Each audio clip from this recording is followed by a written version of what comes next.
My main area of research is the study of osteoarthritis. Joints are covered with cartilage, which are also lubricated, and over time this cartilage wears away. The wearing away of the cartilage and then the bone-on-bone rubbing is one of the main aspects of arthritis. The effect of this bone-on-bone rubbing will have several physical manifestations that physical anthropologists and clinical doctors can measure. In most clinical studies, what we find is they couple two of the three variables. So traits and body mass, traits and pain, or body mass and pain.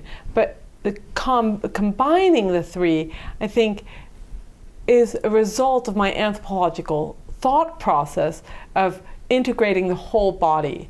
That it's not just about what we find on the bone, it's not just about what we ask the person regarding pain, and it's not just about the weight of the person, but it's how the three interact. You see something occurring in all populations, across cultures, across time periods, across lifestyles, then you can be pretty sure that something biological is going on.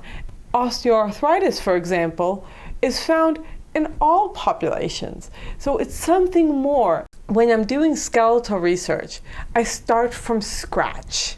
So it's literally hands-on bones looking for the traits. There's something really satisfying about picking up a bone and being able to diagnose whether this individual had arthritis or whether it had an infection or an injury, and trying to then tell that past person's story. In the Osteoarthritis Initiative database, there's over 4,000 individuals. There are other databases that have 20,000 individuals. So you're looking at very large sample sizes. But I think that combining the knowledge from the two types of data is really an essential tool for anthropologists looking at health. The overall trend is basically people have been getting heavier, and that should cause an increase in arthritis, yet their arthritis has a later onset, and in the prehistoric sample you have early onset arthritis. It's kind of like I went from wanting to answer a question about the past and then realizing that it has implications for today. I think that for everyday people, that anthropologists can help them understand their diseases by providing a context, both an evolutionary context and just a temporal context, saying, you know, we're not just interested in, you know, how many individuals had arthritis, but can we say anything about what these people's lives were like? When I teach or work with students, I always try to bring in my research. On top of that, I try to make it relevant to their lives.